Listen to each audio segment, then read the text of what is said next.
Survey జనా సుఖినో భవంతు. అందరికీ స్వస్తిశ్రీ పరాభవనామ సంవత్సర ఉగాది శుభాకాంక్షలు. ఇప్పుడు దేవగురువైన బృహస్పతి అధిపతిగా కలిగిన మీనరాశి జాతకులకు అంటే పూర్వాభాద్ర నక్షత్రం 4వ పాదం, ఉత్తరాభాద్ర మరియు రేవతి నక్షత్రాలలో జన్మించిన వారికి ఈ పరాభవనామ సంవత్సర ఫలితాలు ఏ విధంగా ఉండబోతున్నాయో మనం వివరంగా తెలుసుకుందాం.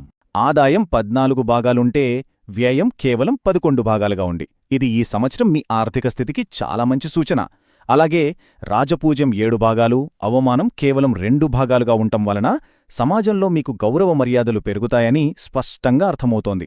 ఈ పరాభవ నామ సంవత్సరంలో మీనరాశివారి ఫలితాలను ఒక్క మాటలో చెప్పాలంటే ఇది మీ సహనానికి ఒక పరీక్ష పెట్టే సంవత్సరం. కాని అంతిమ విజయం మాత్రం నిస్సందేహంగా మీదే అవుతుంది, గుర్తుంచుకోండి.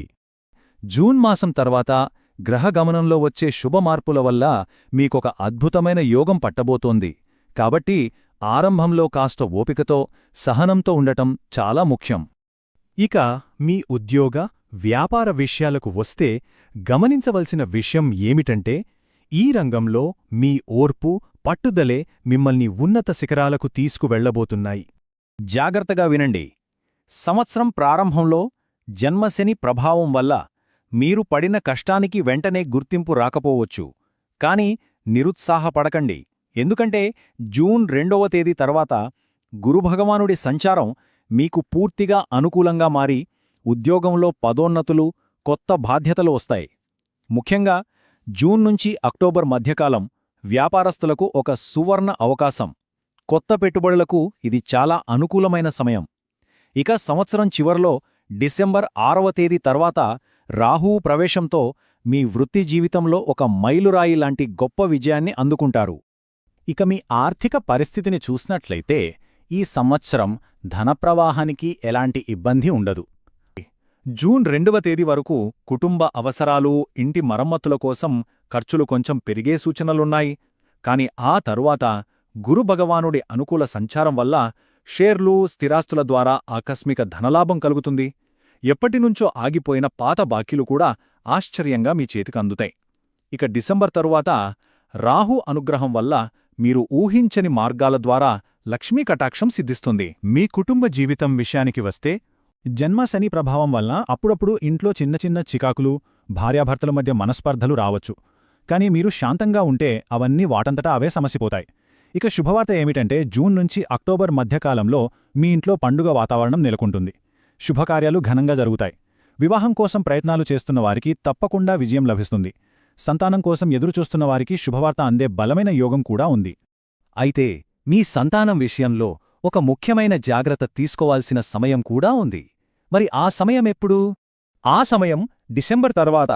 ఆ సమయంలో మీ పిల్లల చదువు, ఆరోగ్యంపై ప్రత్యేక శ్రద్ధ పెట్టవలసి ఉంటుంది. సరే, ఇప్పుడు మీ ఆరోగ్య విషయానికి వద్దాం. గమనించండి, ఈ సంవత్సరం మీరు ఏ విషయంలోనైనా రాజీ పడొచ్చు, కాని ఆరోగ్యం విషయంలో మాత్రం ఏమాత్రం రాజీ పడకూడదు.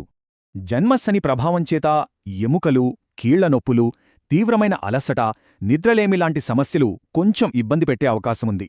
ముఖ్యంగా ఏప్రిల్ 2 నుంచి మే 11 మధ్యకాలంలో అగ్ని, విద్యుత్, వాహనాల విషయంలో చాలా జాగ్రత్తగా ఉండాలి. అయితే వీటన్నిటికీ ఒక దివ్యమైన పరిష్కారముంది. అదేంటంటే ప్రతిరోజూ క్రమం తప్పకుండా ప్రాణాయామం, యోగా లేదా మీకు నచ్చిన ఏదైనా వ్యాయామం చేయడం. ఈ గ్రహాల యొక్క ప్రతికూల ప్రభావాలను తగ్గించుకుని శుభఫలితాలను సంపూర్ణంగా పొందడానికి మన శాస్త్రంలో కొన్ని చాలా సులభమైన, అత్యంత శక్తివంతమైన పరిహారాలు చెప్పబడ్డాయి. శనిగ్రహ శాంతి కోసం ప్రతి శనివారం శివాలయంలో నువ్వుల నూనెతో దీపం వెలిగించి దశరథ కృత శని స్తోత్రాన్ని పఠించడం వల్ల ఎంతో మేలు జరుగుతుంది. ఇక రెండవది, ఏప్రిల్ మే నెలల్లో కుజుడి ప్రభావం నుండి రక్షణ పొందడానికి ప్రతిరోజూ భక్తితో హనుమాన్ చాలీసా పఠించండి.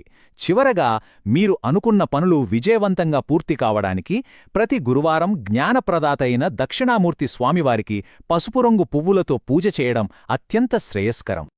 ఇక ముగింపుగా చెప్పాలంటే ఈ పరాభవ నామ సంవత్సరం మీ సహనానికి ఒక చిన్న పరీక్ష పెట్టినా, మీ విశ్వాసాన్ని పరీక్షించినా అంతిమంగా మీ జీవితంలో ఒక అద్భుతమైన, చిరస్మరణీయమైన విజయాన్నందించే సంవత్సరంగా చరిత్రలో నిలిచిపోతుంది.